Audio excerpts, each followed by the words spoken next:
أعوذ بالله من الشيطان الرجيم. بسم الله الرحمن الرحيم. ألف لام ميم. ذلك الكتاب لا ريب فيه هدى للمتقين الذين يؤمنون بالغيب ويقيمون الصلاة ومما رزقناهم ينفقون والذين يؤمنون بما أنزل إليك وما أنزل من قبلك وبالآخرة هم يوقنون أولئك على هدى من ربهم وأولئك هم المفلحون. إن الذين كفروا سواء عليهم أأنذرتهم أم لم تنذرهم لا يؤمنون. ختم الله على قلوبهم وعلى سمعهم وعلى أبصارهم غشاوة ولهم عذاب عظيم. ومن الناس من يقول آمنا بالله وباليوم الآخر وما هم بمؤمنين يخادعون الله والذين آمنوا وما يخدعون إلا أنفسهم وما يشعرون. في قلوبهم مرض فزادهم الله مرضا ولهم عذاب أليم بما كانوا يكذبون. وإذا قيل لهم لا تفسدوا في الأرض قالوا إنما نحن مصلحون ألا إنهم هم المفسدون ولكن لا يشعرون. وإذا قيل لهم آمنوا كما آمن الناس قالوا أنؤمن كما آمن السفهاء ألا إنهم هم السفهاء ولكن لا يعلمون. وإذا لقوا الذين آمنوا قالوا آمنا وإذا خلوا إلى شياطينهم قالوا إنا معكم إنما نحن مستهزئون. الله يستهزئ بهم ويمدهم في طغيانهم يعمهون. أولئك الذين اشتروا الضلالة بالهدى فما ربحت تجارتهم وما كانوا مهتدين. مثلهم كمثل الذي استوقد نارا فلما أضاءت ما حوله ذهب الله بنورهم وتركهم في ظلمات لا يبصرون. صم بكم عمي فهم لا يرجعون. أو كصيب من السماء فيه ظلمات ورعد وبرق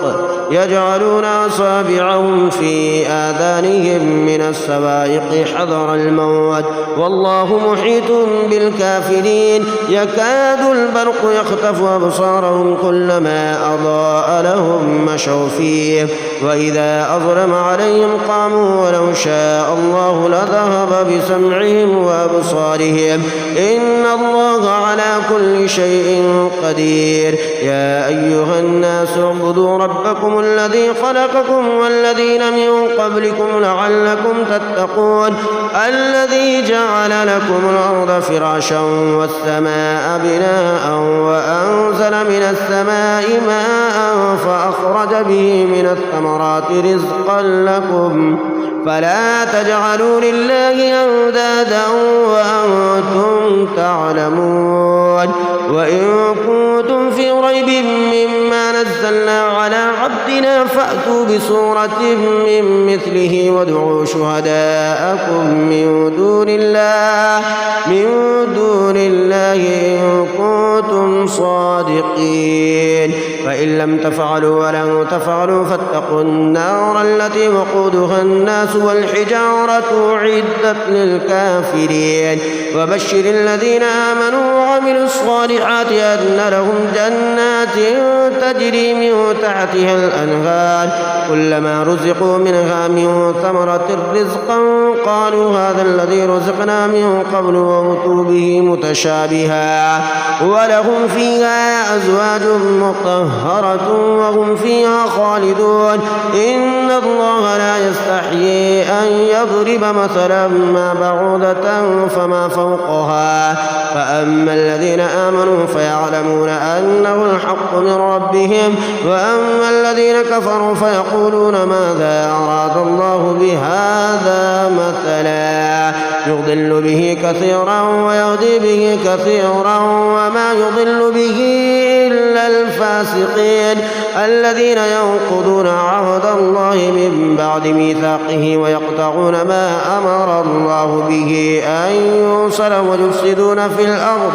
أولئك هم الخاسرون كيف تكفرون بالله وكنتم أمواتا فأحياكم ثم يميتكم ثم يحييكم ثم إليه ترجعون هو الذي خلق لكم ما في الأرض جميعا ثم استوى إلى السماء فسواهن 7 سماوات وهو بكل شيء عليم وإذ قال ربك للملائكة إني جاعل في الأرض خليفة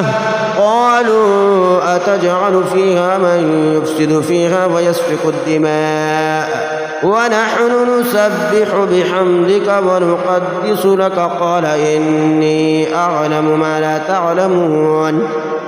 وعلم آدم الأسماء كلها ثم عرضهم على الملائكة فقال أنبئوني بأسماء هؤلاء إن كنتم صادقين قالوا سبحانك لا علم لنا إلا ما علمتنا إنك أنت العليم الحكيم قال يا آدم أنبئهم بأسمائهم فلما أنبأهم بأسمائهم قال ألم أقل لكم إني أعلم غيب السماوات والأرض وأعلم ما تبدون وما كنتم تكتمون وإذ قلنا للملائكة اسجدوا لآدم فسجدوا إلا إبليس أبى واستكبر وكان من الكافرين وقلنا يا آدم اسكن أنت وزوجك الجنة وكلا منها رغدا حيث شئتما ولا تقربا هذه الشجرة فتكونا من الظالمين فأزلهما الشيطان عنها فأخرجهما مما كانا فيه وقلنا اهبطوا بعضكم لبعض عدو ولكم في الأرض مستقر ومتاع إلى حين فتلقى آدم من ربه كلمات فتاب عليه إنه هو التواب الرحيم قلنا اهبطوا منها جميعا فإما يأتينكم مني هدى فمن تبع هداي فلا خوف عليهم ولا هم يحزنون والذين كفروا وكذبوا بآياتنا أولئك أصحاب النار هم فيها خالدون يا بني إسرائيل اذكروا نعمتي التي أنعمت عليكم وأوفوا بعهدي أوف بعهدكم وإياي فارهبون وآمنوا بما أنزلت مصدقا لما معكم ولا تكونوا أول كافر به ولا تشتروا بآياتي ثمنا قليلا وإياي فاتقون ولا تلبسوا الحق بالباطل وتكتموا الحق وأنتم تعلمون وأقيموا الصلاة وآتوا الزكاة واركعوا مع الراكعين أتأمرون الناس بالبر وتنسون أنفسكم وأنتم تتلون الكتاب أفلا تعقلون واستعينوا بالصبر والصلاة وإنها لكبيرة إلا على الخاشعين الذين يظنون أنهم ملاقو ربهم وأنهم إليه راجعون يا بني إسرائيل اذكروا نعمتي التي أنعمت عليكم وأني فضلتكم على العالمين واتقوا يوما لا تجزي نفس عن نفس شيئا ولا يقبل منها شفاعة ولا يؤخذ منها عدل ولا هم ينصرون وإذ نجيناكم من آل فرعون يسومونكم سوء العذاب يذبحون أبناءكم ويستحيون نساءكم وفي ذلكم بلاء من ربكم عظيم وإذ فرقنا بكم البحر فأنجيناكم وأغرقنا آل فرعون وأنتم تنظرون وإذ واعدنا موسى 40 ليلة ثم اتخذتم العجل من بعده وأنتم ظالمون ثم عفونا عنكم من بعد ذلك لعلكم تشكرون وإذ آتينا موسى الكتاب والفرقان لعلكم تهتدون وإذ قال موسى لقومه يا قوم إنكم ظلمتم أنفسكم باتخاذكم العجل فتوبوا إلى بارئكم فاقتلوا أنفسكم ذلكم خير لكم عند بارئكم فتاب عليكم إنه هو التواب الرحيم وإذ قلتم يا موسى لن نؤمن لك حتى نرى الله جهرة فأخذتكم الصاعقة وأنتم تنظرون ثم بعثناكم من بعد موتكم لعلكم تشكرون وظللنا عليكم الغمام وأنزلنا عليكم المن والسلوى كلوا من طيبات ما رزقناكم وما ظلمونا ولكن كانوا أنفسهم يظلمون وإذ قلنا ادخلوا هذه القرية فكلوا منها حيث شئتم رغدا وادخلوا الباب سجدا وقولوا حتة نغفر لكم خطاياكم وسنزيد المحسنين فبدل الذين ظلموا قولا غير الذي قيل لهم فأنزلنا على الذين ظلموا رجزا من السماء بما كانوا يفسقون وإذ استسقى موسى لقومه فقلنا اضرب بعصاك الحجر فانفجرت منه 12 عينا قد علم كل ناس مشربهم كلوا واشربوا من رزق الله ولا تعثوا في الأرض مفسدين وإذ قلتم يا موسى لن نصبر على طعام واحد فادع لنا ربك يخرج لنا مما تنبت الأرض من بقلها وقثائها وفومها وعدسها وبصلها قال تستبدلون الذي هو أدنى بالذي هو خير اهبطوا مصرا فإن لكم ما سألتم وضربت عليهم الذلة والمسكنة وباءوا بغضب من الله ذلك بأنهم كانوا يكفرون بآيات الله ويقتلون النبيين بغير الحق ذلك بما عصوا وكانوا يعتدون إن الذين آمنوا والذين هادوا والنصارى والصابئين من آمن بالله واليوم الآخر وعمل صالحا فلهم أجرهم عند ربهم ولا خوف عليهم ولا هم يحزنون وإذا أخذنا ميثاقكم ورفعنا فوقكم الطور خذوا ما آتيناكم بقوة واذكروا ما فيه لعلكم تتقون ثم توليتم من بعد ذلك فلولا فضل الله عليكم ورحمته لكنتم من الخاسرين ولقد علمتم الذين اعتدوا منكم في السبت فقلنا لهم كونوا قردة خاسئين فجعلناها نكالا لما بين يديها وما خلفها وموعظة للمتقين وإذ قال موسى لقومه إن الله يأمركم أن تذبحوا بقرة قالوا وتتخذنا هزوا قال أعوذ بالله أن أكون من الجاهلين قالوا ادع لنا ربك يبين لنا ما هي قال إنه يقول إنها بقرة لا فارض ولا بكر عوان بين ذلك فافعلوا ما تؤمرون قالوا ادع لنا ربك يبين لنا ما لونها قال إنه يقول إنها بقرة صفراء فاقع لونها تسر الناظرين قالوا ادع لنا ربك يبين لنا ما هي إن البقرة شابه علينا وإنا إن شاء الله لمهتدون قال إنه يقول إنها بقرة لا ذلول تثير الأرض ولا تسقي الحرث مسلمة لا شية فيها قالوا الآن جئت بالحق فذبحوها وما كادوا يفعلون وإذ قتلتم نفسا فادارأتم فيها والله مخرج ما كنتم تكتمون فقلنا اضربوه ببعضها كذلك يحيي الله الموتى ويريكم آياته لعلكم تعقلون ثم قست قلوبكم من بعد ذلك فهي كالحجارة أو أشد قسوة وإن من الحجارة لما يتفجر منه الأنهار وإن منها لما يشقق فيخرج منه الماء وإن منها لما يهبط من خشية الله وما الله بغافل عما تعملون أفتطمعون أن يؤمنوا لكم وقد كان فريق منهم يسمعون كلام الله ثم يحرفونه من بعد ما قالوه وهم يعلمون وإذا لقوا الذين آمنوا قالوا آمنا وإذا خلا بعضهم إلى بعض قالوا أتحدثونهم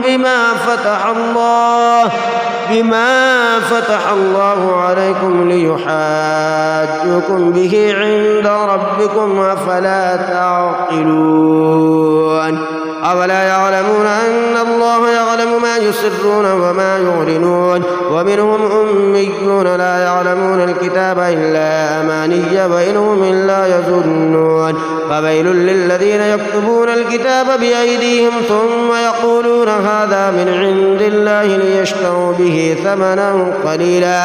فويل لهم مما كتبت أيديهم وويل لهم مما يكسبون وقالوا لن تمسنا النار إلا أياما معدودة قل أتخذتم عند الله عهدا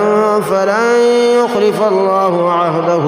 أم تقولون على الله ما لا تعلمون بلى من كسب سيئة وحاطت به خطيئته فأولئك أصحاب النار هم فيها خالدون والذين آمنوا وعملوا الصالحات أولئك أصحاب الجنة هم فيها خالدون وإذا أخذنا ميثاق بني إسرائيل لا تعبدون إلا الله وبالوالدين إحسانا وذي القربى واليتامى والمساكين وقولوا للناس حسنا وأقيموا الصلاة وآتوا الزكاة ثم توليتم إلا قليلا منكم وأنتم معرضون وإذا أخذنا ميثاقكم لا تسفكون دماءكم ولا تخرجون أنفسكم من دياركم ثم أقررتم وأنتم تشهدون ثم أنتم هؤلاء تقتلون أنفسكم وتخرجون فريقا منكم من ديارهم تظاهرون عليهم بالإثم والعدوان وإن يأتوكم أسارى تفادوهم وهو محرم عليكم إخراجهم أفتؤمنون ببعض الكتاب وتكفرون ببعض فما جزاء من يفعل ذلك منكم إلا خزي في الحياة الدنيا ويوم القيامة يردون إلى أشد العذاب وما الله بغافل عما تعملون أولئك الذين اشتروا الحياة الدنيا بالآخرة فلا يخفف عنهم العذاب ولا هم ينصرون ولقد آتينا موسى الكتاب وقفينا من بعده بالرسل وآتينا عيسى ابن مريم البينات وأيدناه بروح القدس أفكلما جاءكم رسول بما لا تهوى أنفسكم استكبرتم ففريقا كذبتم وفريقا تقتلون وقالوا قلوبنا غلف بل لعنهم الله بكفرهم فقليلا ما يؤمنون ولما جاءهم كتاب من عند الله مصدق لما معهم وكانوا من قبل يستفتحون على الذين كفروا فلما جاءهم ما عرفوا كفروا به فلعنة الله على الكافرين بئس ما اشتروا به أنفسهم أن يكفروا بما أنزل الله بغيا أن ينزل الله من فضله على من يشاء من عباده فباءوا بغضب على غضب وللكافرين عذاب مهين وإذا قيل لهم آمنوا بما أنزل الله قالوا نؤمن بما أنزل علينا ويكفرون بما وراءه وهو الحق مصدقا لما معهم قل فلم تقتلون أنبياء الله من قبل إن كنتم مؤمنين ولقد جاءكم موسى بالبينات ثم اتخذتم العجل من بعده وأنتم ظالمون وإذا أخذنا ميثاقكم ورفعنا فوقكم الطور خذوا ما آتيناكم بقوة واسمعوا قالوا سمعنا وعصينا وأشربوا في قلوبهم العجل بكفرهم قل بئس ما يأمركم به إيمانكم إن كنتم مؤمنين قل إن كانت لكم الدار الآخرة عند الله خالصة من دون الناس فتمنوا الموت إن كنتم صادقين ولن يتمنوه أبدا بما قدمت أيديهم والله عليم بالظالمين ولتجدنهم أحرص الناس على حياة ومن الذين أشركوا يود أحدهم لو يعمر 1000 سنة وما هو بمزحزحه من العذاب أن يعمر والله بصير بما يعملون قل من كان عدوا لجبريل فإنه نزله على قلبك بإذن الله مصدقا لما بين يديه وهدى وبشرى للمؤمنين من كان عدوا لله وملائكته ورسله وجبريل وميكال فإن الله عدو للكافرين ولقد أنزلنا إليك آيات بينات وما يكفر بها إلا الفاسقون أفكلما عاهدوا عهدا نبذه فريق منهم بل أكثرهم لا يؤمنون ولما جاءهم رسول من عند الله مصدق لما معهم نبذ فريق من الذين أوتوا كتاب الله وراء ظهورهم كأنهم لا يعلمون واتبعوا ما تتلو الشياطين على ملك سليمان وما كفر سليمان ولكن الشياطين كفروا يعلمون الناس السحر وما أنزل على الملكين ببابل هاروت وماروت وما يعلمان من أحد حتى يقولا إنما نحن فتنة فلا تكفر ويتعلمون منهما ما يفرقون به بين المرء وزوجه وما هم بضارين به من أحد إلا بإذن الله ويتعلمون ما يضرهم ولا ينفعهم ولقد علموا لمن اشتراه ما له في الآخرة من خلاق ولبئس ما شروا به أنفسهم لو كانوا يعلمون ولو أنهم آمنوا واتقوا لمثوبة من عند الله خير لو كانوا يعلمون يا أيها الذين آمنوا لا تقولوا راعنا وقولوا انظرنا واسمعوا وللكافرين عذاب أليم ما يود الذين كفروا من أهل الكتاب ولا المشركين أن ينزل عليكم من خير من ربكم والله يختص برحمته من يشاء والله ذو الفضل العظيم ما ننسخ من آية أو ننسها نأت بخير منها أو مثلها ألم تعلم أن الله على كل شيء قدير ألم تعلم أن الله له ملك السماوات والأرض وما لكم من دون الله من ولي ولا نصير أم تريدون أن تسألوا رسولكم كما سئل موسى من قبل ومن يتبدل الكفر بالإيمان فقد ضل سواء السبيل ود كثير من أهل الكتاب لو يردونكم من بعد إيمانكم كفارا حسدا من عند أنفسهم من بعد ما تبين لهم الحق فاعفوا واصفحوا حتى يأتي الله بأمره إن الله على كل شيء قدير وأقيموا الصلاة وآتوا الزكاة وما تقدموا لأنفسكم من خير تجدوه عند الله إن الله بما تعملون بصير وقالوا لن يدخل الجنة إلا من كان هودا أو نصارى تلك أمانيهم قل هاتوا برهانكم إن كنتم صادقين بلى من أسلم وجهه لله وهو محسن فله أجره عند ربه ولا خوف عليهم ولا هم يحزنون وقالت اليهود ليست النصارى على شيء وقالت النصارى ليست اليهود على شيء وهم يتلون الكتاب كذلك قال الذين لا يعلمون مثل قولهم فالله يحكم بينهم يوم القيامة فيما كانوا فيه يختلفون ومن أظلم ممن منع مساجد الله أن يذكر فيها اسمه وسعى في خرابها أولئك ما كان لهم أن يدخلوها إلا خائفين لهم في الدنيا خزي ولهم في الآخرة عذاب عظيم ولله المشرق والمغرب فأينما تولوا فثم وجه الله إن الله واسع عليم وقالوا اتخذ الله ولدا سبحانه بل له ما في السماوات والأرض كل له قانتون بديع السماوات والأرض وإذا قضى أمرا فإنما يقول له كن فيكون وقال الذين لا يعلمون لولا يكلمنا الله أو تأتينا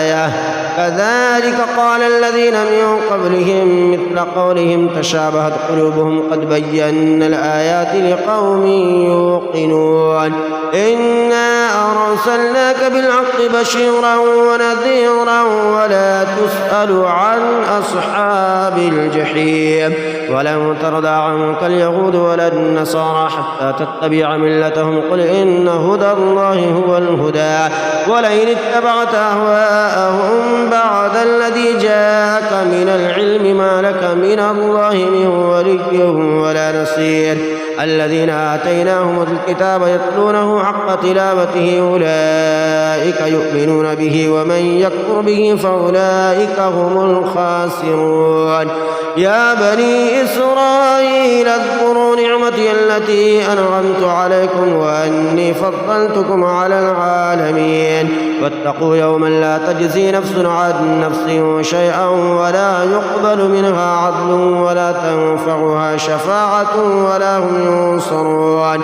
وإذ ابتلى إبراهيم ربه بكلمات فأتمهن قال إني جاعلك للناس إماما قال ومن ذريتي قال لا ينال عهد الظالمين وإذ جعلنا البيت مثابة للناس وأمنا واتخذوا من مقام إبراهيم مصلى وعهدنا إلى إبراهيم وإسماعيل أن طهرا بيتي للطائفين والعاكفين والركع السجود وإذ قال إبراهيم رب اجعل هذا بلدا آمنا وارزق أهله من الثمرات من آمن منهم بالله واليوم الآخر قال ومن كفر فأمتعه قليلا ثم أضطره إلى عذاب النار وبئس المصير وإذ يرفع إبراهيم القواعد من البيت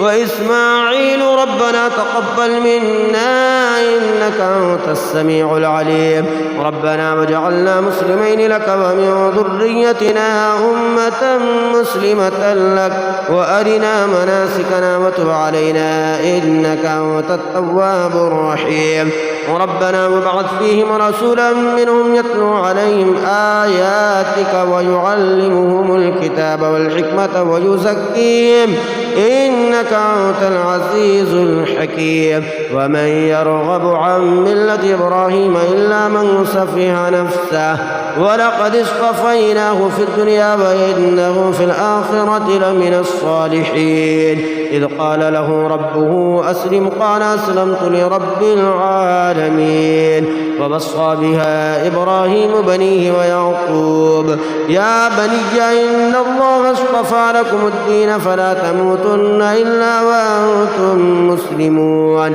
أم كنتم شهداء إذ حضر يعقوب الموت إذ قال لبنيه ما تعبدون من بعدي قالوا نعبد إلهك وإله آبائك إبراهيم وإسماعيل وإسحاق إلها واحدا ونحن له مسلمون تلك أمة قد خلت لها ما كسبت ولكم ما كسبتم ولا تسألون عما كانوا يعملون وقالوا كونوا هودا أو نصارى تهتدوا قل بل ملة إبراهيم حنيفا وما كان من المشركين قولوا آمنا بالله وما أنزل إلينا وما أنزل إلى إبراهيم وإسماعيل وإسحاق وإسحاق ويعقوب والأسباط وما أوتي موسى وعيسى وما أوتي النبيون من ربهم لا نفرق بين أحد منهم ونحن له مسلمون فإن آمنوا بمثل ما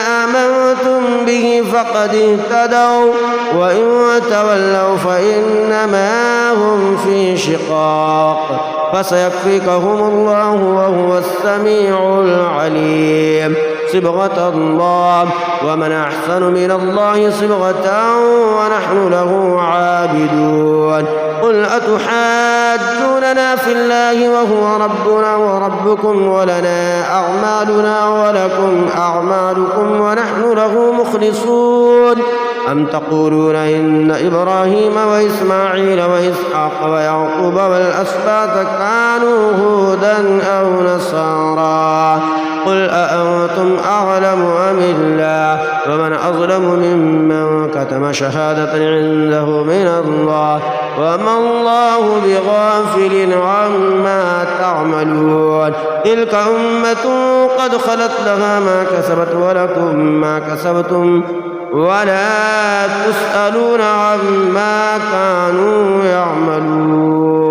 فيقول السفهاء من الناس ما ولاهم عن قبلتهم التي كانوا عليها قل لله المشرق والمغرب يهدي من يشاء إلى صراط مستقيم وكذلك جعلناكم أمة وسطا لتكونوا شهداء على الناس ويكون الرسول عليكم شهيدا وما جعلنا القبلة التي كنت عليها إلا لنعلم من يتبع الرسول ممن ينقلب على عقبيه وإن كانت لكبيرة إلا على الذين هدى الله وما كان الله ليضيع إيمانكم إن الله بالناس لرؤوف رحيم قد نرى تقلب وجهك في السماء فلنولينك قبلة ترضاها فول وجهك شطر المسجد الحرام وحيث ما كنتم فولوا وجوهكم شطره وإن الذين أوتوا الكتاب ليعلمون أنه الحق من ربهم وما الله بغافل عما يعملون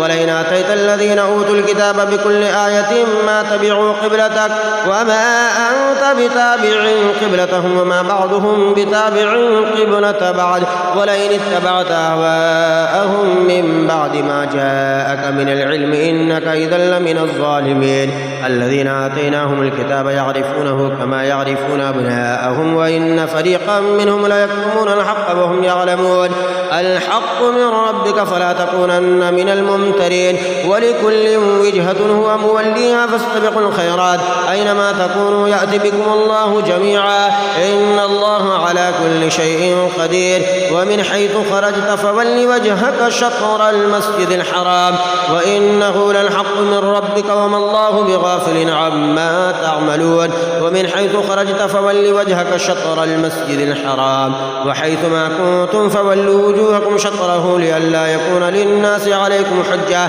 إلا الذين ظلموا منهم فلا تخشوهم واخشوني ولأتم نعمتي عليكم ولعلكم تهتدون كما أرسلنا فيكم رسولا منكم يتلو عليكم آياتنا ويزكيكم ويعلمكم الكتاب والحكمة ويعلمكم ما لم تكونوا تعلمون فاذكروني أذكركم واشكروني ولا تكفرون يا أيها الذين آمنوا استعينوا بالصبر والصلاة إن الله مع الصابرين ولا تقولوا لمن يقتل في سبيل الله أموات بل أحياء ولكن لا تشعرون ولنبلونكم بشيء من الخوف والجوع ونقص من الأموال والأنفس والثمرات وبشر الصابرين الذين إذا أصابتهم مصيبة قالوا إنا لله وإنا إليه راجعون أولئك عليهم صلوات من ربهم ورحمة وأولئك هم المهتدون إن الصفا والمروة من شعائر الله فمن حج البيت أو اعتمر فلا جناح عليه أن يطوف بهما ومن تطوع خيرا فإن الله شاكر عليم. إن الذين يكتمون ما أنزلنا من البينات والهدى من بعد ما بيناه للناس في الكتاب أولئك يلعنهم الله ويلعنهم اللاعنون إلا الذين تابوا وأصلحوا وبينوا فأولئك أتوب عليهم وأنا التواب الرحيم. إن الذين كفروا وماتوا وهم كفار أولئك عليهم لعنة الله والملائكة والناس أجمعين خالدين فيها لا يخفف عنهم العذاب ولا هم ينظرون. وإلهكم إله واحد لا إله إلا هو الرحمن الرحيم. إن في خلق السماوات والأرض واختلاف الليل والنهار والفلك التي تجري في البحر بما ينفع الناس وما أنزل الله من السماء من ماء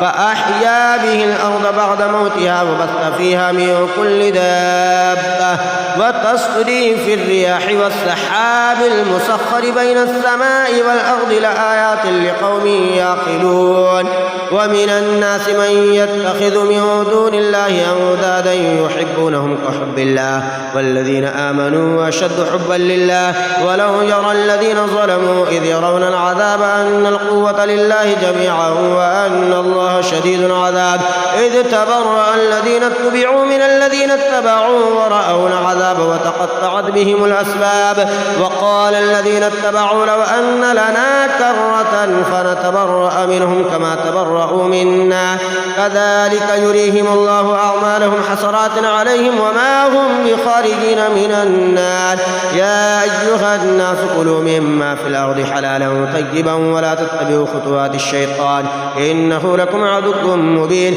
إنما يأمركم بالسوء والفحشاء وأن تقولوا على الله ما لا تعلمون. وإذا قيل لهم اتبعوا ما أنزل الله قالوا بل نتبع ما ألفينا عليه آباءنا أولو كان آباؤهم لا يعقلون شيئا ولا يهتدون. ومثل الذين كفروا كمثل الذي ينعق بما لا يسمع إلا دعاء ونداء صم بكم عمي فهم لا يعقلون. يا أيها الذين آمنوا كلوا من طيبات ما رزقناكم واشكروا لله إن كنتم إياه تعبدون. إنما حرم عليكم الميتة والدم ولحم الخنزير وما أهل به لغير الله فمن اضطر غير باغ ولا عاد فلا إثم عليه إن الله غفور رحيم. إن الذين يكتمون ما أنزل الله من الكتاب ويشترون به ثمنا قليلا أولئك ما يأكلون في بطونهم إلا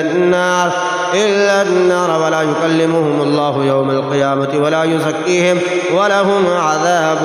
أليم. أولئك الذين اشتروا الضلالة بالهدى والعذاب بالمغفرة فما أصبرهم على النار ذلك بأن الله نزل الكتاب بالحق وإن الذين اختلفوا في الكتاب لفي شقاق بعيد. ليس البر أن تولوا وجوهكم قبل المشرق والمغرب ولكن البر من آمن بالله واليوم الآخر والملائكة والكتاب والنبيين وآتى المال على حبه ذوي القربى واليتامى والمساكين وابن السبيل والسائلين وفي الرقاب وأقام الصلاة وآتى الزكاة والموفون بعهدهم إذا عاهدوا والصابرين في البأساء والضراء وحين البأس أولئك الذين صدقوا وأولئك هم المتقون. يا أيها الذين آمنوا كتب عليكم القصاص في القتلى الحر بالحر والعبد بالعبد والأنثى بالأنثى فمن عفي له من أخيه شيء فاتباع بالمعروف وأداء إليه بإحسان ذلك تخفيف من ربكم ورحمة فمن اعتدى بعد ذلك فله عذاب أليم. ولكم في القصاص حياة يا أولي الألباب لعلكم تتقون. كتب عليكم إذا حضر أحدكم الموت إن ترك خيرا الوصية للوالدين والأقربين بالمعروف حقا على المتقين فمن بدله بعدما سمعه فإنما إثمه على الذين يبدلونه إن الله سميع عليم. فمن خاف من موص جنفا أو إثما فأصلح بينهم فلا إثم عليه إن الله غفور رحيم. يا أيها الذين آمنوا كتب عليكم الصيام كما كتب على الذين من قبلكم لعلكم تتقون أياما معدودات. فمن كان منكم مريضا أو على سفر فعدة من أيام أخر. وعلى الذين يطيقونه فدية طعام مسكين. فمن تطوع خيرا فهو خير له أو تصوموا خير لكم إن كنتم تعلمون. شهر رمضان الذي أنزل فيه القرآن هدى للناس وبينات من الهدى والفرقان. فمن شهد منكم الشهر فليصمه. ومن كان مريضا أو على سفر فعدة من أيام أخر. يريد الله بكم اليسر ولا يريد بكم العسر ولتكملوا العدة ولتكبروا الله على ما هداكم ولعلكم تشكرون. وإذا سألك عبادي عني فإني قريب أجيب دعوة الداء إذا دعاني فليستجيبوا لي وليؤمنوا بي لعلهم يرشدون. أحل لكم ليلة الصيام الرفث إلى نسائكم هن لباس لكم وأنتم لباس لهن. علم الله أنكم كنتم تختانون أنفسكم فتاب عليكم وعفى عنكم فالآن باشروهن وابتغوا ما كتب الله لكم وكلوا واشربوا حتى يتبين لكم الخيط الأبيض من الخيط الأسود من الفجر ثم أتموا الصيام إلى الليل ولا تباشروهن وأنتم عاكفون في المساجد تلك حدود الله فلا تقربوها كذلك يبين الله آياته للناس لعلهم يتقون. ولا تأكلوا أموالكم بينكم بالباطل وتدلوا بها إلى الحكام لتأكلوا فريقا من أموال الناس بالإثم وأنتم تعلمون. يسألونك عن الأهلة قل هي مواقيت للناس والحج وليس البر بأن تأتوا البيوت من ظهورها ولكن البر من اتقى وأتوا البيوت من أبوابها واتقوا الله لعلكم تفلحون. وقاتلوا في سبيل الله الذين يقاتلونكم ولا تعتدوا إن الله لا يحب المعتدين. واقتلوهم حيث ثقفتموهم وأخرجوهم من حيث أخرجوكم والفتنة أشد من القتل ولا تقاتلوهم عند المسجد الحرام حتى يقاتلوكم فيه فإن قاتلوكم فاقتلوهم كذلك جزاء الكافرين. فإن انتهوا فإن الله غفور رحيم. وقاتلوهم حتى لا تكون فتنة ويكون الدين لله فإن انتهوا فلا عدوان إلا على الظالمين. فإن انتهوا فلا عدوان إلا على الظالمين. الشهر الحرام بالشهر الحرام والحرمات قصاص فمن اعتدى عليكم فاعتدوا عليه بمثل ما اعتدى عليكم واتقوا الله واعلموا أن الله مع المتقين. وأنفقوا في سبيل الله ولا تلقوا بأيديكم إلى التهلكة وأحسنوا إن الله يحب المحسنين. وأتموا الحج والعمرة لله فإن أحصرتم فما استيسر من الهدي ولا تحلقوا رؤوسكم حتى يبلغ الهدي محله. فمن كان منكم مريضا أو به أذى من رأسه ففدية من صيام أو صدقة أو نسك. فإذا أمنتم فمن تمتع بالعمرة إلى الحج فما استيسر من الهدي. فمن لم يجد فصيام 3 أيام في الحج و7 إذا رجعتم تلك 10 كاملة ذلك لمن لم يكن أهله حاضر المسجد الحرام. واتقوا الله واعلموا أن الله شديد العقاب. الحج أشهر معلومات فمن فرض فيهن الحج فلا رفث ولا فسوق ولا جدال في الحج وما تفعلوا من خير يعلمه الله وتزودوا فإن خير الزاد التقوى واتقون يا أولي الألباب. ليس عليكم جناح أن تبتغوا فضلا من ربكم فإذا أفضتم من عرفات فاذكروا الله عند المشعر الحرام واذكروه كما هداكم وإن كنتم من قبله لمن الضالين. ثم أفيضوا من حيث أفاد الناس واستغفروا الله إن الله غفور رحيم. فإذا قضيتم مناسككم فاذكروا الله كذكركم آباءكم أو أشد ذكرا. ومن الناس من يقول ربنا آتنا في الدنيا وما له في الآخرة من خلاق. ومنهم من يقول ربنا آتنا في الدنيا حسنة وفي الآخرة حسنة وقنا عذاب النار. أولئك لهم نصيب مما كسبوا والله سريع الحساب. واذكروا الله في أيام معدودات فمن تعجل في يومين فلا إثم عليه ومن تأخر فلا إثم عليه لمن اتقى واتقوا الله واعلموا أنكم إليه تحشرون. ومن الناس من يعجبك قوله في الحياة الدنيا ويشهد الله على ما في قلبه وهو ألد الخصاب وإذا تولى سعى في الأرض ليفسد فيها ويهلك الحرث والنسل والله لا يحب الفساد. وإذا قيل له اتق الله أخذته العزة بالإثم فحسبه جهنم ولبئس المهاد. ومن الناس من يشري نفسه ابتغاء مرضات الله والله رؤوف بالعباد. يا أيها الذين آمنوا ادخلوا في السلم كافة ولا تتبعوا خطوات الشيطان إنه لكم عدو مبين. فإن زللتم من بعد ما جاءتكم البينات فاعلموا أن الله عزيز حكيم. هل ينظرون إلا أن يأتيهم الله في ظلل من الغمام والملائكة وقضي الأمر وإلى الله ترجع الأمور. سل بني إسرائيل كم آتيناهم من آية بينة ومن يبدل نعمة الله من بعد ما جاءته فإن الله شديد العقاب. زين للذين كفروا الحياة الدنيا ويسخرون من الذين آمنوا والذين اتقوا فوقهم يوم القيامة والله يرزق من يشاء بغير حساب. كان الناس أمة واحدة فبعث الله النبيين مبشرين ومنذرين وأنزل معهم الكتاب بالحق ليحكم بين الناس فيما اختلفوا فيه وما اختلف فيه إلا الذين أوتوه من بعد ما جاءتهم البينات بغيا بينهم فهدى الله الذين آمنوا لما اختلفوا فيه من الحق بإذنه والله يهدي من يشاء إلى صراط مستقيم. أم حسبتم أن تدخلوا الجنة ولما يأتكم مثل الذين خلوا من قبلكم مستهم البأساء والضراء وزلزلوا حتى يقول الرسول والذين آمنوا معه متى نصر الله ألا إن نصر الله قريب. يسألونك ماذا ينفقون قل ما أنفقتم من خير فللوالدين والأقربين واليتامى والمساكين وابن السبيل وما تفعلوا من خير فإن الله به عليم.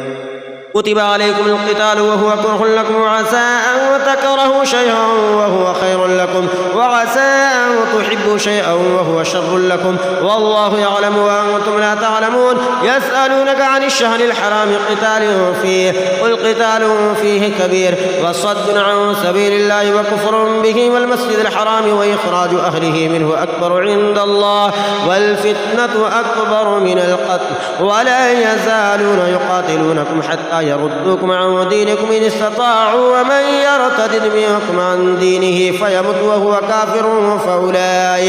فأولئك حبطت أعمالهم في الدنيا والآخرة وأولئك أصحاب النار هم فيها خالدون. إن الذين آمنوا والذين هاجروا وجاهدوا في سبيل الله أولئك يرجون رحمة الله والله غفور رحيم. يسألونك عن الخمر والميسر قل فيهما إثم كبير ومنافع للناس وإثمهما أكبر من نفعهما ويسألونك ماذا ينفقون قل العفو كذلك يبين الله لكم الآيات لعلكم تتفكرون في الدنيا والآخرة. ويسألونك عن اليتامى قل إصلاح لهم خير وإن تخالطوهم فإخوانكم والله يعلم المفسد من المصلح ولو شاء الله لأعنتكم إن الله عزيز حكيم. ولا تنكحوا المشركات حتى يؤمن ولأمة مؤمنة خير من مشركة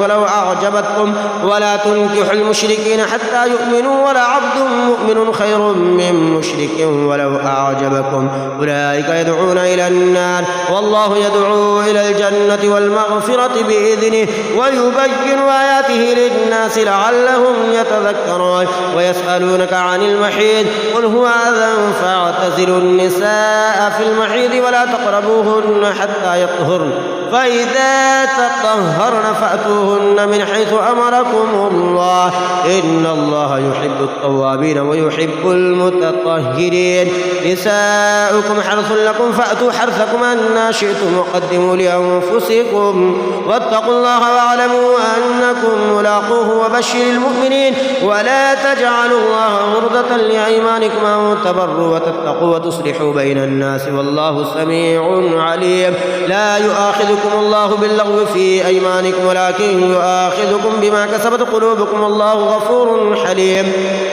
للذين يؤلون من نسائهم تربص 4 أشهر فإن فاءوا فإن الله غفور رحيم وإن عزموا الطلاق فإن الله سميع عليم. والمطلقات يتربصن بأنفسهن 3 قروء ولا يحل لهن أن يكتمن ما خلق الله في أرحامهن إن كن يؤمن بالله واليوم الآخر وبعولتهن أحق بردهن في ذلك إن أرادوا إصلاحا ولهن مثل الذي عليهن بالمعروف وللرجال عليهن درجة والله عزيز حكيم. الطلاق 2 فإمساك بمعروف أو تسريح بإحسان. ولا يحل لكم أن تأخذوا مما آتيتموهن شيئا إلا أن يخافا ألا يقيما حدود الله فإن خفتم ألا يقيما حدود الله فلا جناح عليهما فيما افتدت به تلك حدود الله فلا تعتدوها ومن يتعد حدود الله فأولئك هم الظالمون.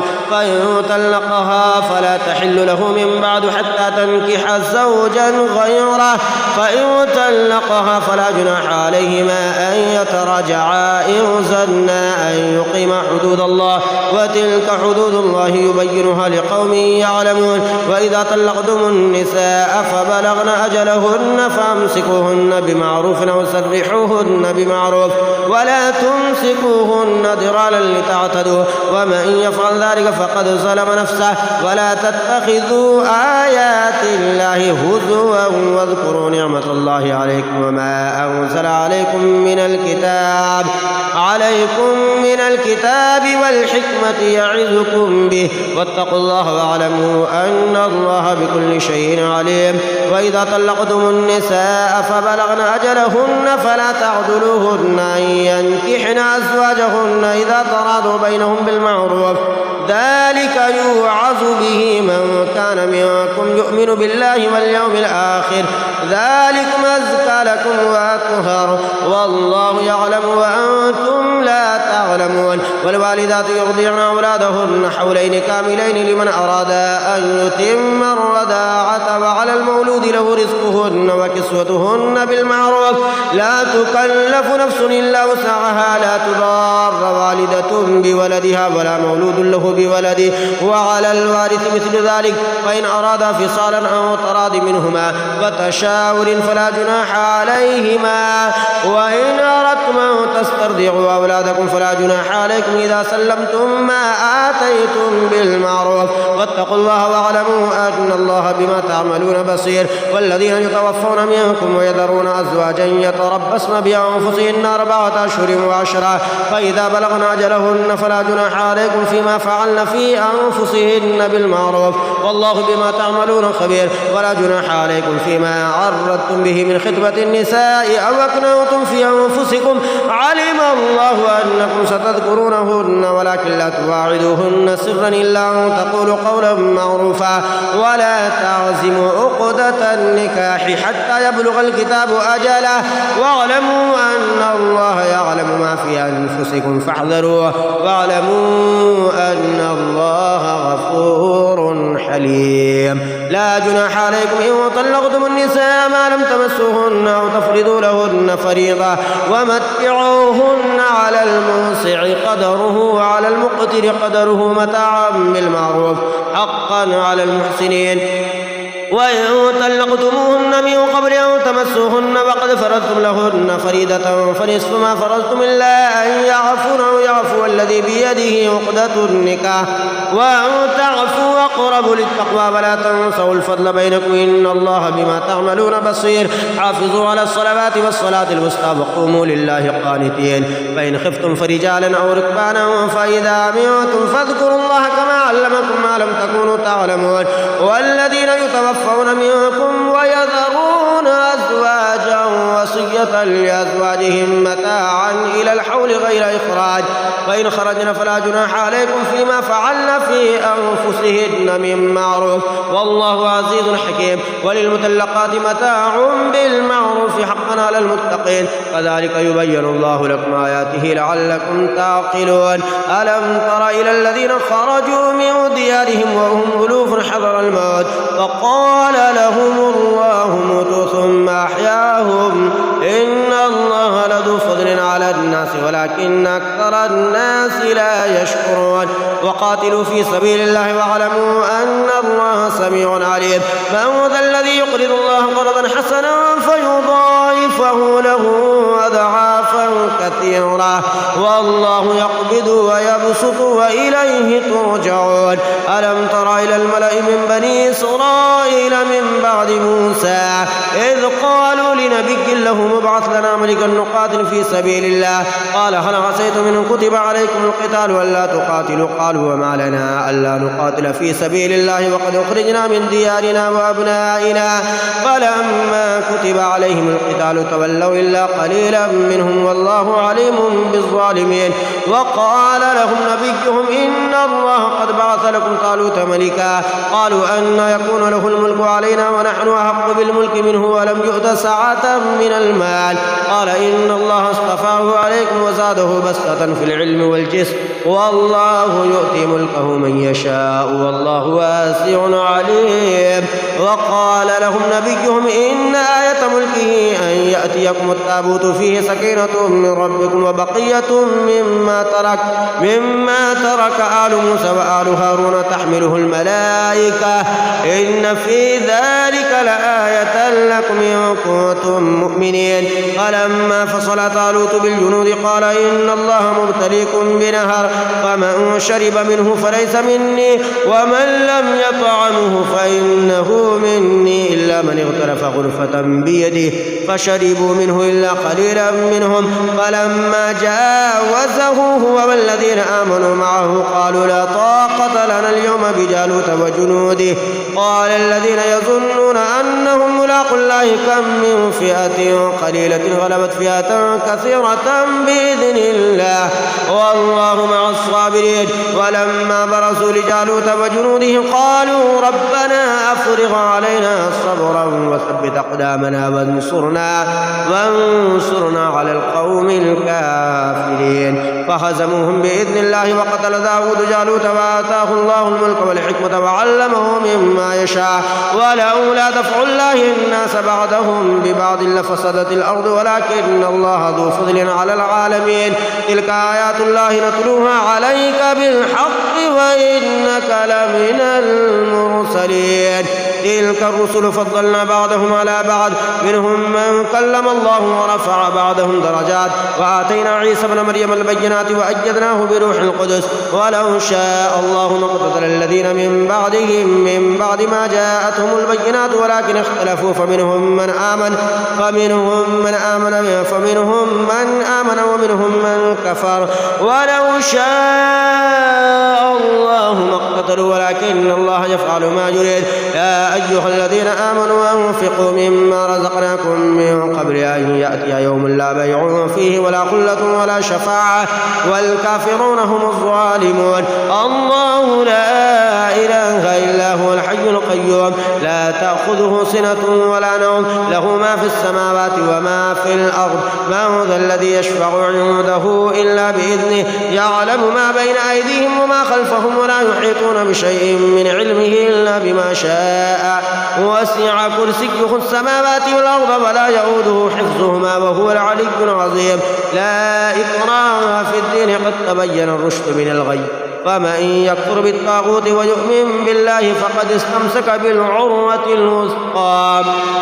لا انفصام لها والله سميع عليم. لا انفصام لها والله سميع عليم. الله ولي الذين آمنوا يخرجهم من الظلمات إلى النور والذين كفروا أولياؤهم الطاغوت يخرجونهم من النور إلى الظلمات أولئك أصحاب النار هم فيها خالدون. ألم تر إلى الذي حاج إبراهيم في ربه أن آتاه الله الملك إذ قال إبراهيم ربي الذي يحيي ويميت قال أنا أحيي وأميت قال إبراهيم فإن الله يأتي بالشمس من المشرق فأت بها من المغرب فبهت الذي كفر والله لا يهدي القوم الظالمين. أو كالذي مر على قرية وهي خاوية على عروشها قال أنى يحيي هذه الله بعد موتها فأماته الله 100 عام ثم بعثه قال كم لبثت قال لبثت يوما أو بعض يوم قال بل لبثت 100 عام فانظر إلى طعامك وشرابك لم يتسنه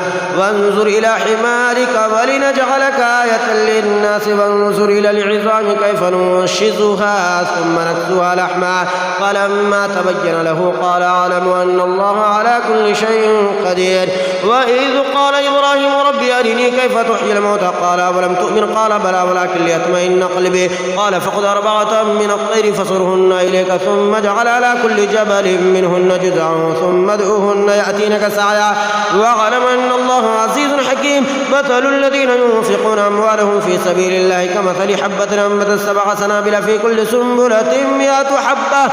والله يضاعف لمن يشاء والله واسع عليم. الذين ينفقون أموالهم في سبيل الله ثم لا يتبعون ما أنفقوا منا ولا أذى لهم أجرهم عند ربهم ولا خوف عليهم ولا هم يحزنون. قول معروف ومغفرة خير من صدقة يتبعها أذى والله غني حليم. يا أيها الذين آمنوا لا تبطلوا صدقاتكم بالمن والأذى كالذي ينفق ماله رئاء الناس ولا يؤمن بالله واليوم الآخر فمثله كمثل صفوان عليه تراب فأصابه وابل فتركه صلدا لا يقدرون على شيء مما كسبوا والله لا يهدي القوم الكافرين. ومثل الذين ينفقون أموالهم ابتغاء مرضات الله وتثبيتا من أنفسهم كمثل جنة بربوة أصابها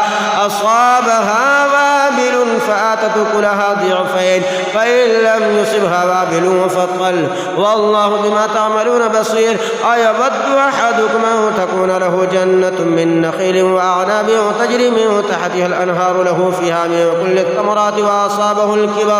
وأصابه الكبر وله ذرية ضعفاء فأصابها إعصار فيه نار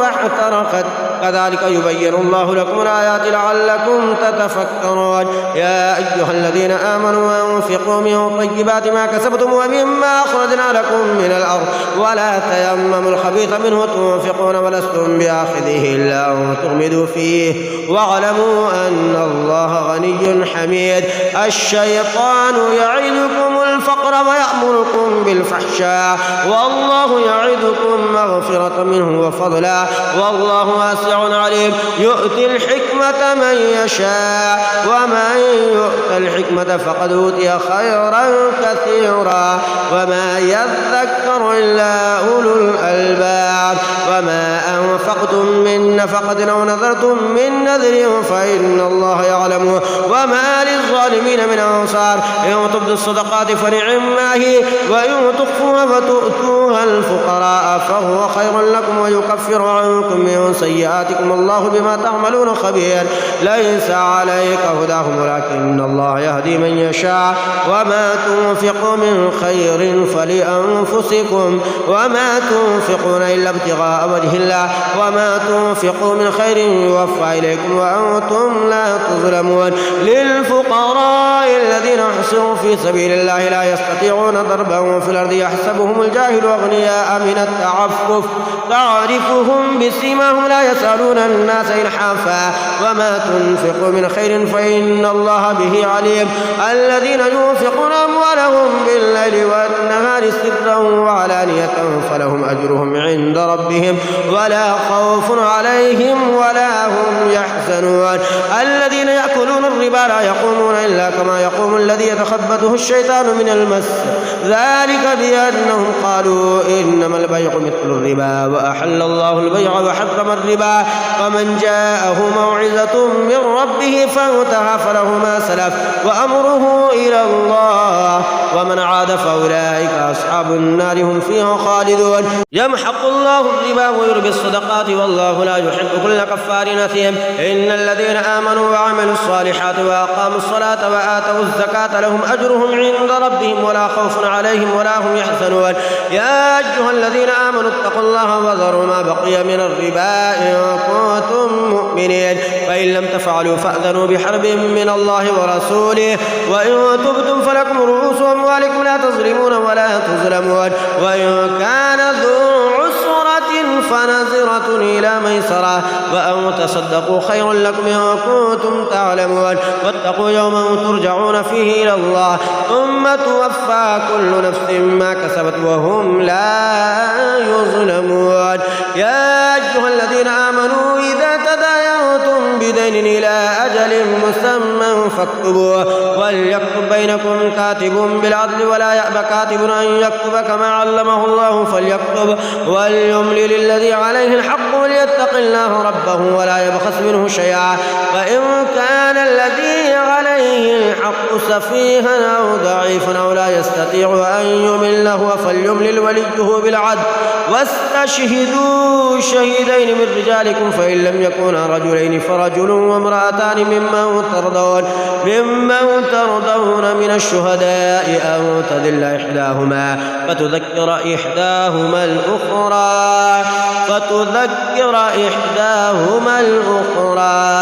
ولا يأبى الشهداء إذا ما دعوا ولا تسعموا أن تكتبوه صغيرا أو كبيرا إلى أجله ذلكم أقسط عند الله وأقوم للشهادة وأدنى ألا ترتابوا إلا وتكون تجارة حاضرة تديرونها بينكم فليس عليكم جناح ألا تكتبوها وأشهدوا إذا تبايعتم ولا يضار كاتب ولا شهيد وإن تفعلوا فإنه فسوق بكم واتقوا الله ويعلمكم الله والله بكل شيء عليم وإن كنتم على سفر ولم تجدوا كاتبا فرهان مقبوضة فإن أمن بعضكم بعضا فليؤدي الذي اؤتمن أمانته وليتق الله ربه ولا تكتموا الشهادة ومن يكتمها فإنه آثم قلبه والله بما تعملون عليم لله ما في السماوات وما في الأرض وإن